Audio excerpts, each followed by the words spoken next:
My best friend's ex-mother-in-law demands my friend become a submissive wife to her stalker son. This is part 2 of the stalking ex story, posted almost a month after last update. If you haven't watched the first part yet, click the link in the description. Now on to the story. This is an ongoing mess with my female 29 best friend's female 30, ex-male 29 and now her ex-mother-in-law. Now, my bestie never married her ex, but for simplicity's sake, I'll refer to her ex's parents as ex-mother-in-law and ex-father-in-law. Bestie and I live together with my parents in a newly bought house. She's pretty much a daughter to my parents, and we are platonic life partners by this point.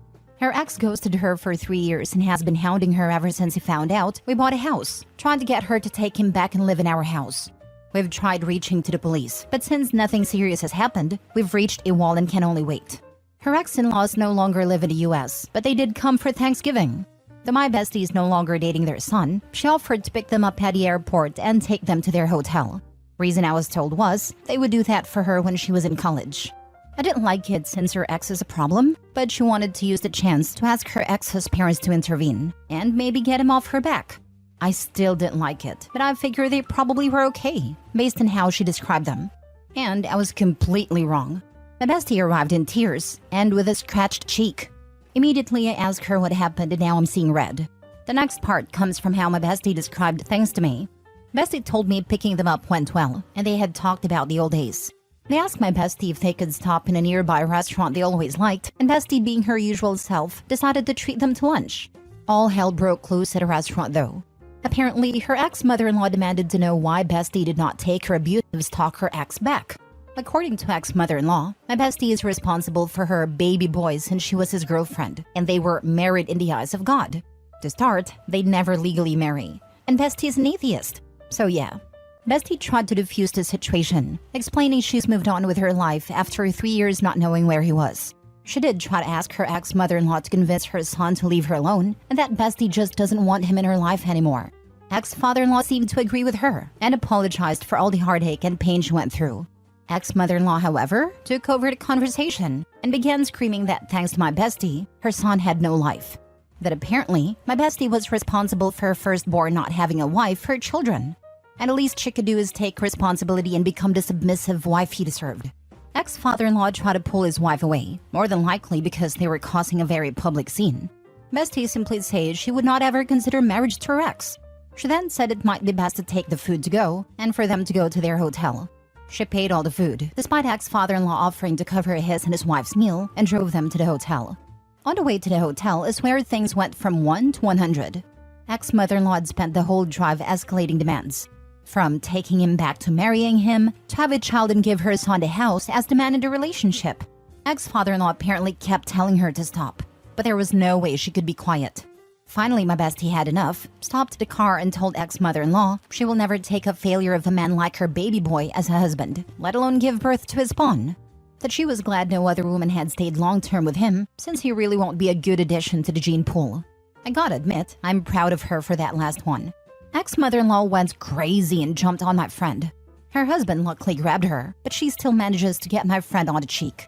She began screaming BFF was the reason her family had split, called her a whore in our native language, and said she wished our house burnt with all of us inside. Ex-father-in-law just told my friend to drop their bags on the sidewalk and drive away while he held back his demon of a wife. And bestie did exactly that. Next thing she did was drive back to us. She was not so much hurt by the insults or even the attack, but more the notion that a woman she once saw as a second mother would treat her like this. I told her to just relax a bit, so she's watching some movies with the dogs while I write this and do some work. Tomorrow we're both calling out and just having a girls' day with my mom. I did get in touch with the ex's sister and let her know what happened. She already knew from her dad and asked if bestie was pressing charges. She should, but she's not. I tried to convince her, but it's a sore topic for her, so for her emotional well-being I'm not going to push it. The sister said she appreciates we're not pressing charges and that she'll make sure her family doesn't bother us in any way.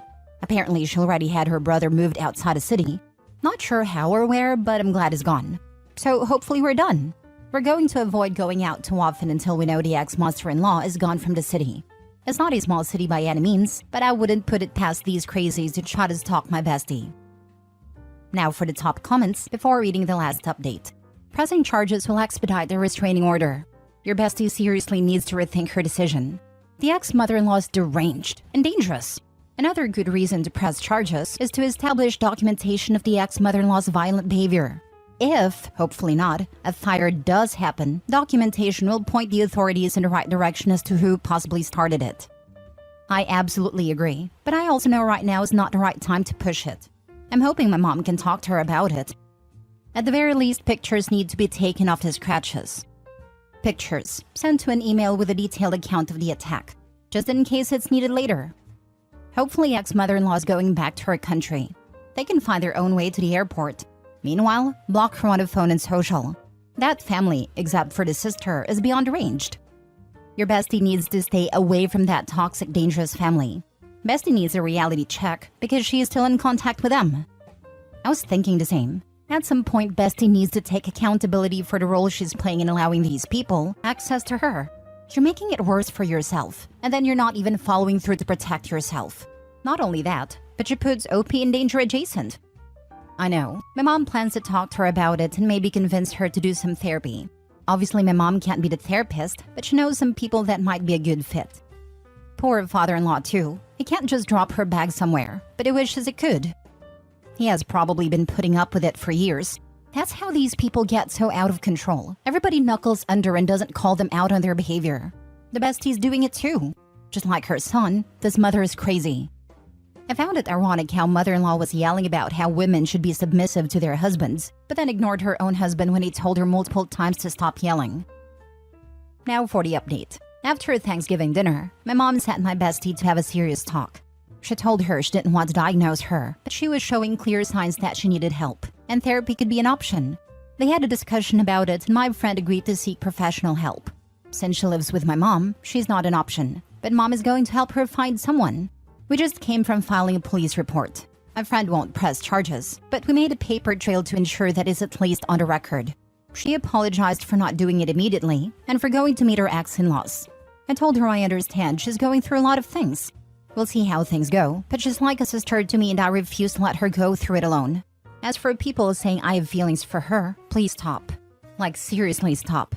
She's my family and I don't see her in any romantic or sexual way. It's annoying that people assume just because we have a strong friendship, it means I have romantic feelings. Last story. My 39 female husband, 38 male, fathered a child before we were together and I just found out 14 years later. Original post. After 12 years of marriage and 2 children together, I received a Facebook message yesterday from a woman who told me that she has a 15-year-old daughter that my husband has continually denied since her birth.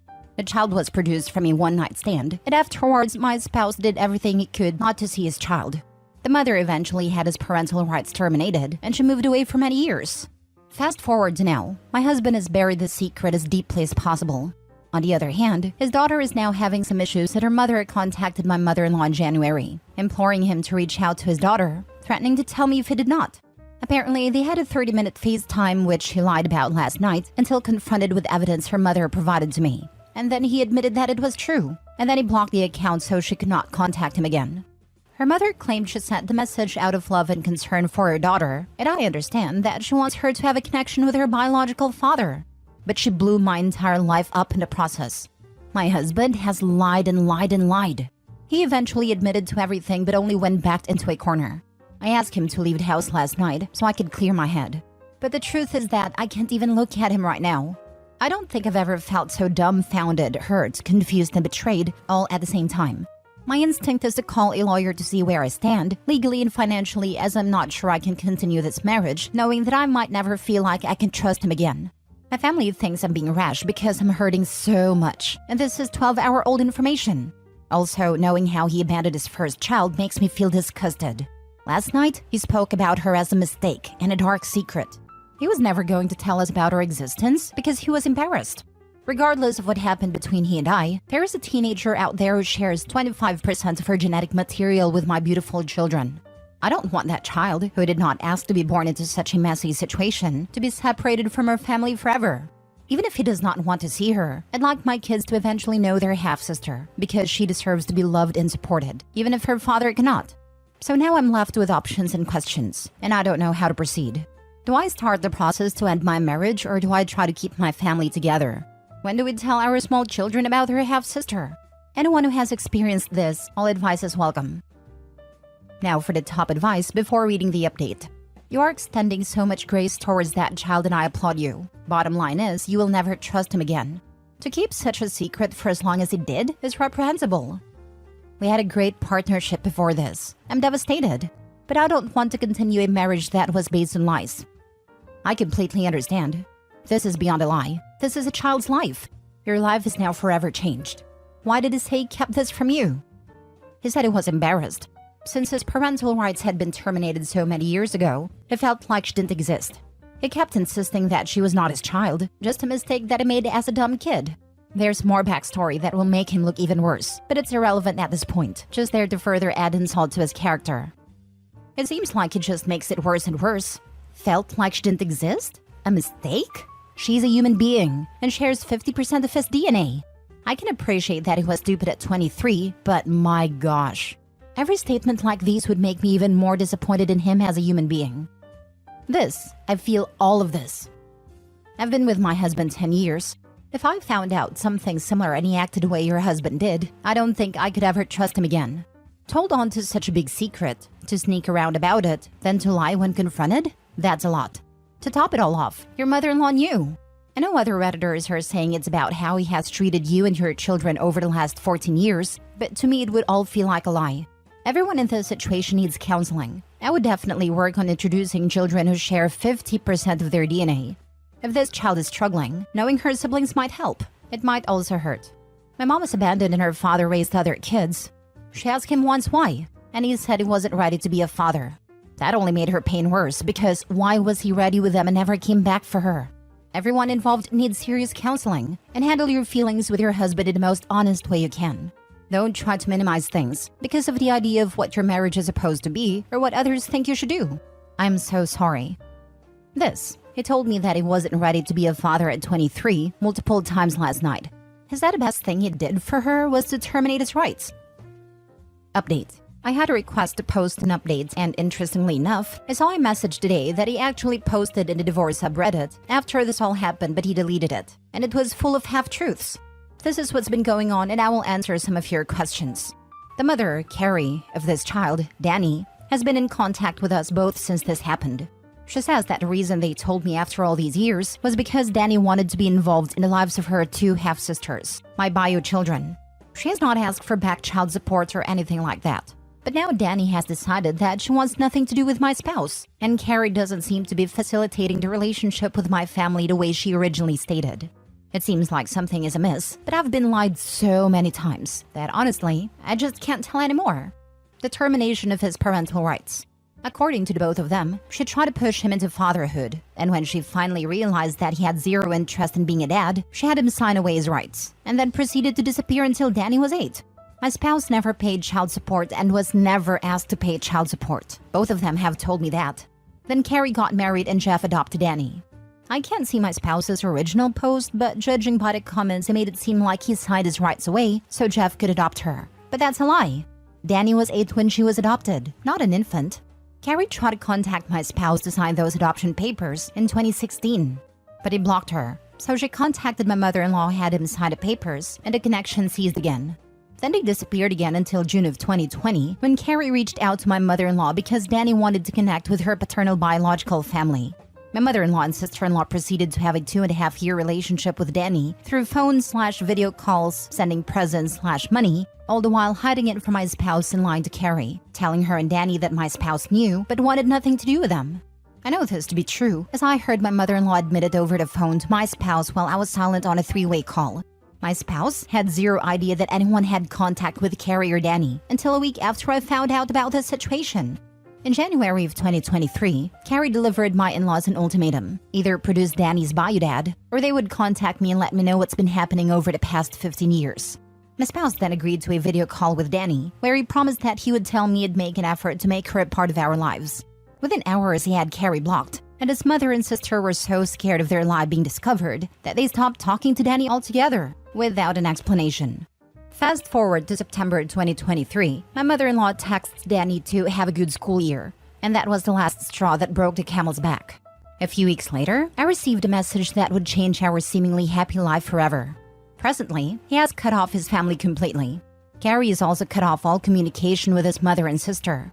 They're toxic, and it is the right decision for now. He comes from a long line of liars, and he is no different. He and I are both in therapy. Marriage counseling starting next week. I'm having good days and bad, as expected. My oldest child will be starting private therapy as well. We haven't told her about Danny, but I don't feel right about keeping the secret. And I know both of my kids have been suffering from the fighting and disruption to their normally quiet lives. I've been trying to put my pieces back together, but I'm still very shattered. I'm journaling out my feelings, but anger is present a lot. I don't know if I can ever trust him again. I don't know if I can ever trust anybody again. But I'm working on it with a lot of help from my parents, friends, and therapists. How do I build trust again with the father of my children, even if it's just as co-parents? How do you build trust? You don't. You have some self-worth and get you and your kids out of that up situation. This comment made me feel terrible. I actually have a lot of self-worth. I know that I'm a good person, and both myself and my family deserve better than this. Trust is a really important thing for me and anyone who has a heart, even if I just need to build enough to feel comfortable leaving the kids with him alone in his new place.